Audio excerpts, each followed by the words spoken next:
Hello students, I am Usha Rustigi from Swami Uma Bharati Public School, Rewari. Today we will discuss 20th chapter of class 6, The Making of the Earth. धरती किस तरह से बनी। इसका Hindi translation इस प्रकार है। This small piece of an extract from Nehru's letter from a father to his daughter Indira in summer of 1928 when she was at Mussoorie. Extract कहते हैं बच्चों सार, पीस मीन्स टुकड़ा। ये छोटा सा एक टुकड़ा है जो नेहरू जी ने अपनी पुत्री इंदिरा गांधी को पत्र लिखे थे। उसका नाम था letter from a father to his daughter Indira, पिता के पत्र पुत्री के नाम, जो उन्होंने 1928 यानी 1928 की गर्मियों में लिखे थे जब इंदिरा गांधी मसूरी में थी। In this letter, Nehru begins by defining the solar system and then goes on the differentiate between a planet and a star. इस लेटर के द्वारा नेहरू जी ने डिफाइन किया है, वर्णन किया है कि सोलर सिस्टम के बारे में। सोलर सिस्टम कहते हैं सौर सिस्टम, जो हमारा solar system sun and 8 planet से मिलकर बना हुआ है, उसके बारे में उन्होंने डिस्कस किया है। और उसके बाद उन्होंने प्लेनेट, ग्रह और तारे, प्लेनेट एंड स्टार, ग्रह एंड तारे के बीच में अंतर बताया है कि दोनों में क्या अंतर है। बच्चों, रात को तारे और ग्रह दोनों दिखाई देते हैं, प्लेनेट एंड स्टार दोनों दिखाई देते हैं, लेकिन उनमें क्या अंतर होता है वो उसमें डिस्क्राइब किया है। He then describes the breaking away of the moon from the earth. इसके बाद उन्होंने धरती से चांद का टूटना डिस्क्राइब किया है, किस तरह से धरती से आज चांद बना है। चांद, मून बच्चों एक सैटेलाइट होता है, नेचुरल सैटेलाइट इसको बोलते हैं, और सभी प्लेनेट के अपने अपने नेचुरल सैटेलाइट यानी चांद होते हैं। हमारी पृथ्वी का एक सैटेलाइट है नेचुरल, जिसको मून कहते हैं। The gradual cooling of the earth and the moon, पृथ्वी की धीरे धीरे ठंडा होना। ग्रेजुअल कहते हैं धीरे धीरे, धीरे धीरे पृथ्वी और चांद का ठंडा होना। The condensation of vapours on the surface of the earth and the formation of the great oceans. और इसके अलावा कंडेंसेशन कहते हैं ठंडा होना, वेपर्स कहते हैं भाप के लिए। धरती की सतह पर जो भाप थी वो धीरे धीरे ठंडी हुई और उसके बाद महान बड़े बड़े ओशियंस यानी सागर बने। You know that the whole account is informative and educative. सारा जो लेटर है, सारा जो एक्सट्रैक्ट है, वो बहुत ज़्यादा इंफॉर्मेटिव है और एजुकेटेड है, यानी शिक्षाप्रद है। हमको बहुत अधिक इससे शिक्षा मिलती है, इसके बारे में हम बहुत ज़्यादा जान सकते हैं। You know that the earth goes round the sun and the moon goes round the earth. आपको पता है कि पृथ्वी सूर्य के चारों ओर घूमती है और चंद्रमा पृथ्वी के चारों ओर घूमता है। You know also perhaps that there are several other bodies which like the earth go round the sun. आपको पता है इसके अलावा शायद बहुत सारी और भी बॉडीज हैं, बहुत सारी और भी सेलेस्टियल बॉडी है जो सूर्य के चारों ओर घूमती हैं। All these including our earth, इनमें हमारे क्या है, पृथ्वी भी है, और called planet of the sun. इसको क्या कहते हैं, पृथ्वी। और बाकी शायद आपको पता है 8 ग्रह हैं। कौन कौन से हैं बच्चों? Mercury, Venus, earth, Mars, Jupiter, Saturn, Uranus and Neptune. तो इनमें इन सबको क्या कहते हैं, प्लैनेट्स यानी ग्रह कहते हैं, जिनमें हमारी पृथ्वी भी शामिल है। पृथ्वी, the earth is the third planet to the sun. Earth जो है वो सूर्य से तीसरे नंबर पर है। The moon is called satellite of the earth because it hangs on to it. चंद्रमा को सैटेलाइट कहते हैं, उपग्रह कहते हैं, अर्थ का उपग्रह कहते हैं, धरती का उपग्रह कहते हैं, क्योंकि ये उसके चारों ओर घूमता है। The other planets have also got their satellites, दूसरे प्लेनेट के भी अपने अपने सैटेलाइट्स हैं। The sun and the planet with their satellites form a happy family. सूर्य और इसके जो प्लेनेट हैं जो इसके चारों ओर घूमते हैं और उनके सैटेलाइट जो उनके चारों ओर घूमते हैं, एक हैप्पी फैमिली बनाते हैं। इसके अलावा बच्चों मीटियोर्स, मीटियोराइट्स, कॉमेट्स भी होते हैं जो सूर्य, एस्ट्रॉइड्स भी होते हैं जो सूर्य के चारों ओर डेफिनेट पाथ में घूमते हैं, डेफिनेट शेल में, ऑर्बिट में घूमते हैं। This is called solar system, इसको सोलर सिस्टम कहते हैं। Solar means belonging to the sun. Solar का मतलब है सूर्य से संबंधित, यानी सौर। हिंदी में सूर्य, सोलर एनर्जी को सौर ऊर्जा कहते हैं। And the sun being the father of all planets, the whole group is called the solar system. और सूर्य क्योंकि सभी प्लैनेट का जनक है, फादर कहलाता है, इसलिए इस सबको मिलाकर हम क्या कहते हैं, solar system. At night you see thousands of stars in the sky.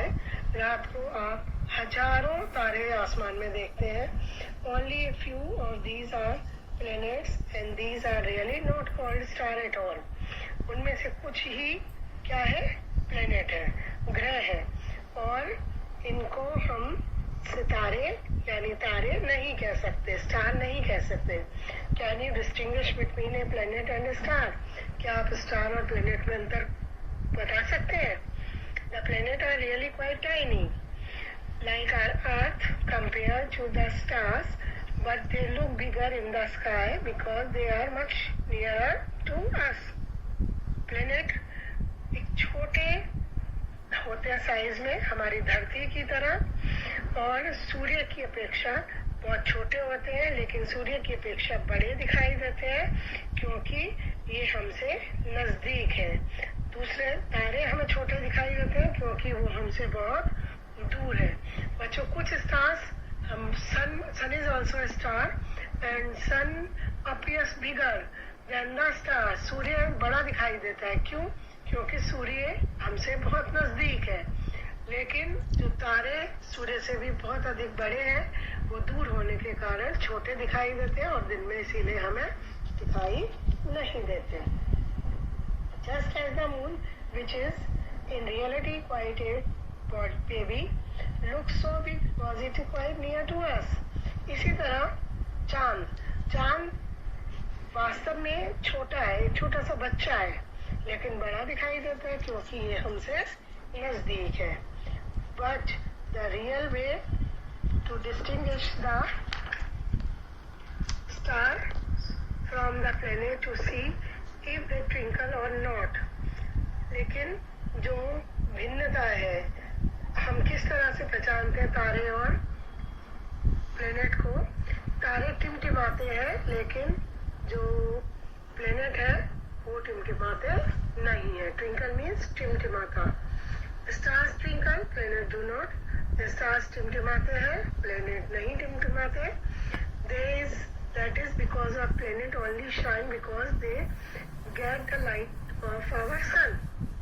बच्चों आपको पता होना चाहिए, because planets don't have their own light, they reflect the sunlight. Planet में अपना प्रकाश नहीं होता, वो सनलाइट को रिफ्लेक्ट करते हैं। वो किस तरह से चमकते हैं? क्योंकि सूर्य का प्रकाश उनके ऊपर गिरता है।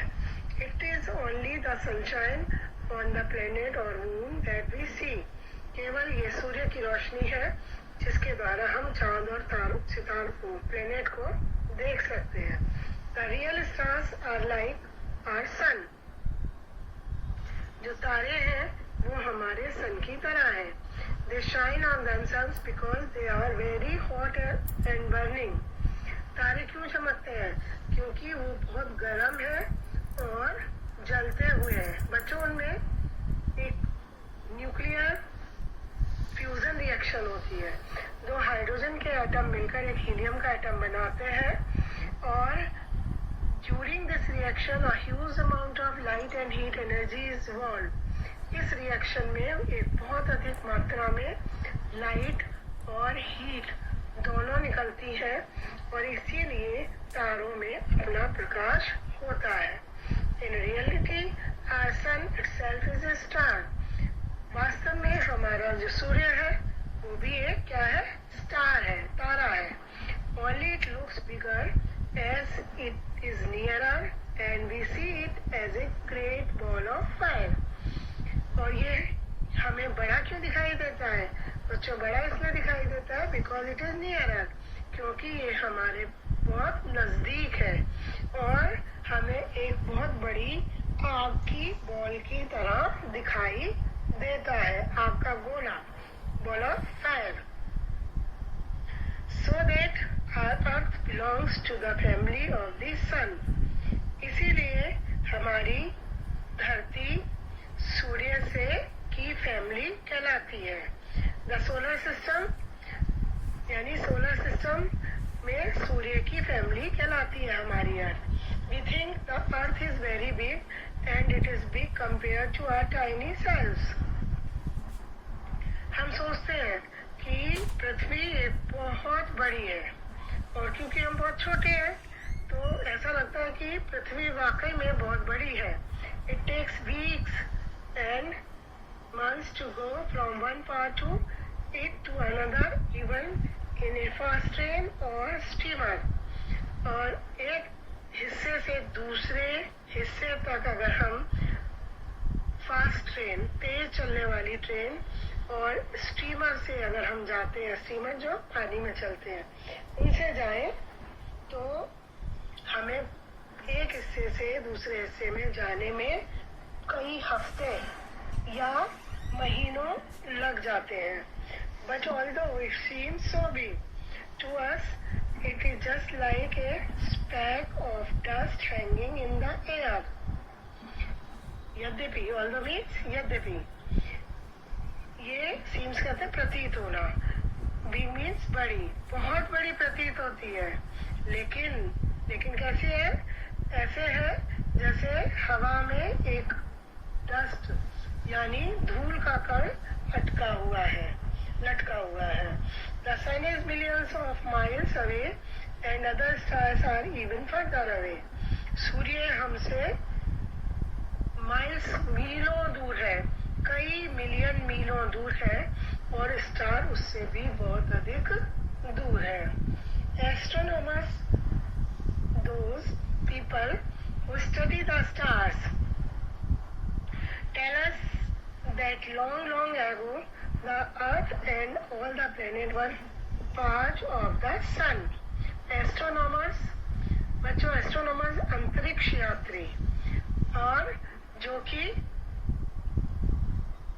स्टार्स की स्टडी करते हैं, जो लोग स्टार्स की स्टडी करते हैं उनको एस्ट्रोनॉमर्स कहते हैं।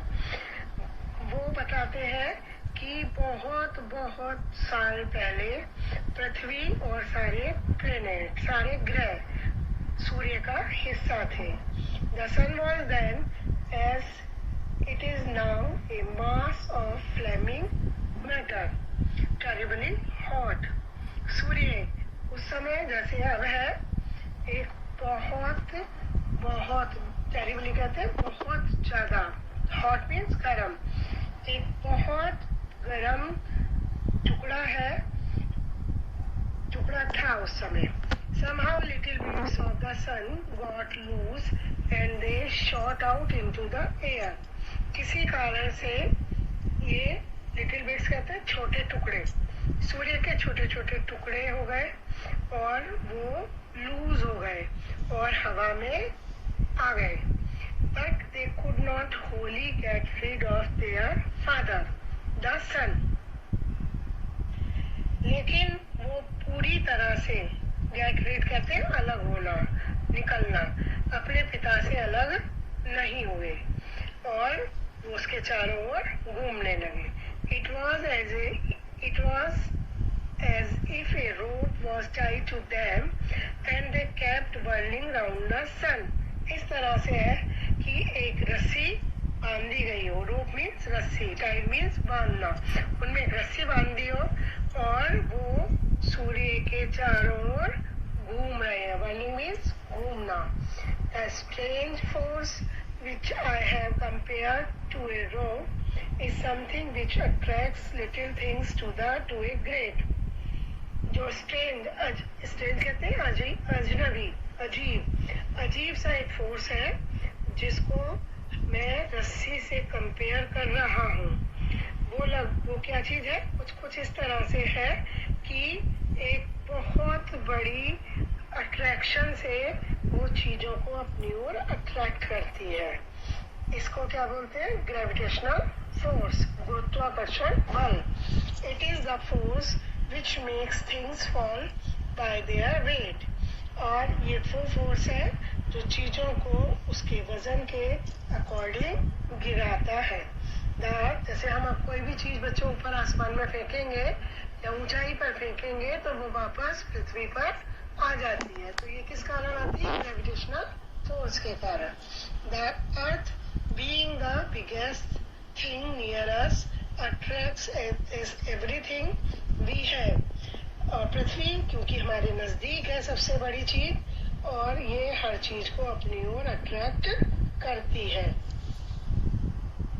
इन this way our earth also shot out from the sun. इसी तरह से हमारी पृथ्वी भी सूर्य से बनी।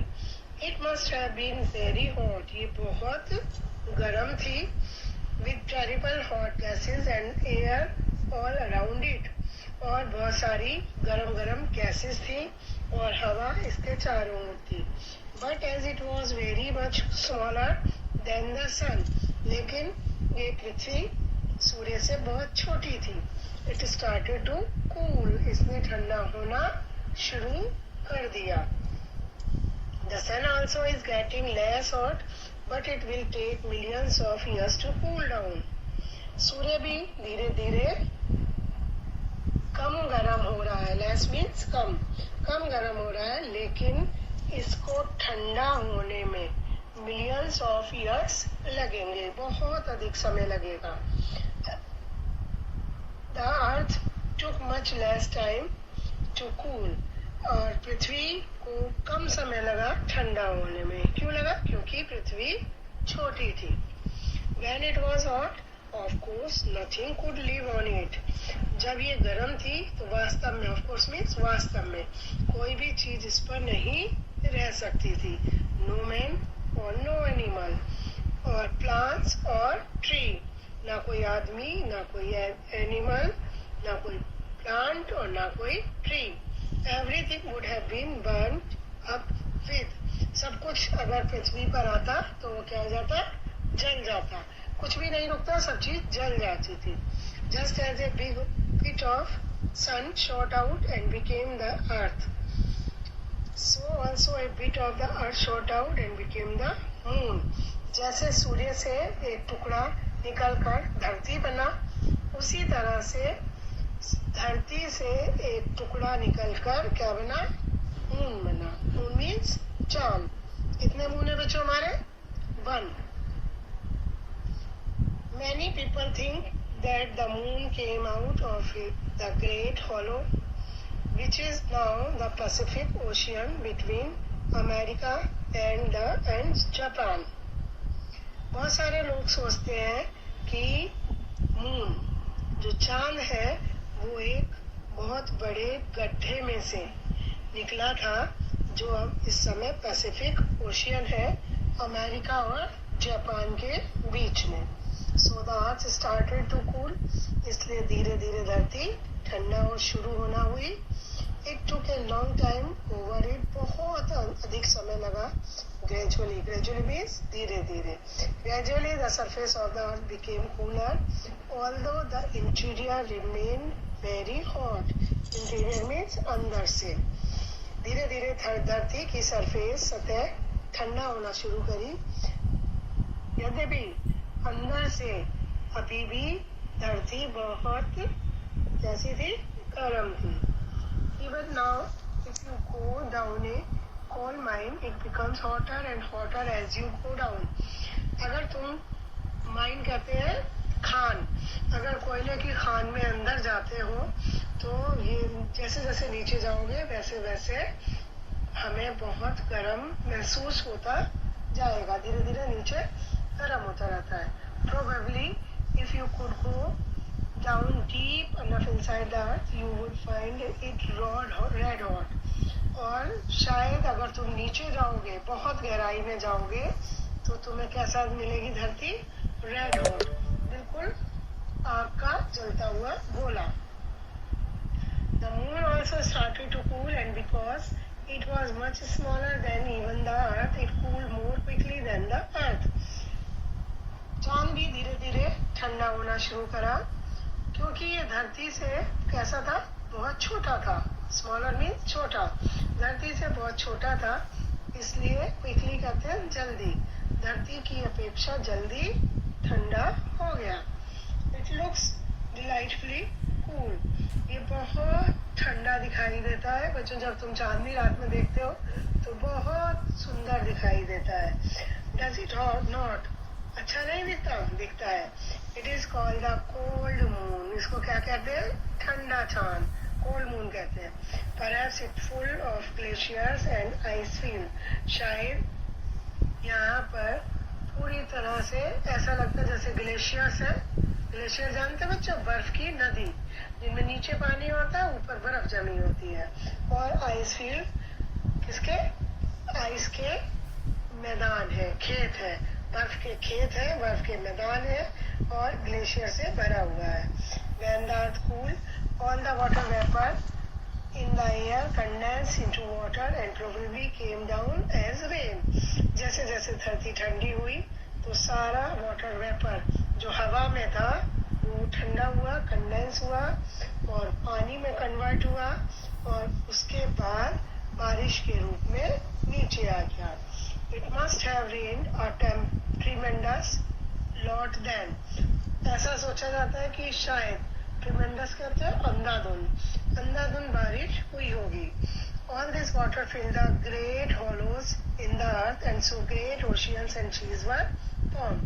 और सारा पानी कहाँ भर गया? जो गड्ढे थे, जो गड्ढे बने थे जमीन में, उन गड्ढों में भर गया. और उन गड्ढों में भरने के बाद क्या बने? ओशियन मीन्स सागर एंड सीज मीन्स समुद्र. तो समुद्र और सागर में भर गया और उनसे इनकी उत्पत्ति हुई. As the earth became cooler and the oceans are also became cooler, it became possible for living things to exist on the earth's surface or in the sea. और जैसे जैसे धरती ठंडी हुई तो ओशियन भी ठंडे हुए और वो और ज्यादा ठंडे हुए. और ठंडे होने के कारण वो धरती और ओशियंस और सीज रहने योग्य बन गए, यानी उनमें जीवन आया जाने लगा. बच्चों गर्म में तो सरवाइव करना मुश्किल था, तो हम जब टेम्परेचर बिल्कुल ठीक हो गया तो वो रहने योग्य हो. तो ये था बच्चों इसका हिंदी ट्रांसलेशन. आई होप आपको समझ में आया होगा. ऑल द बेस्ट बच्चों. Have a nice day.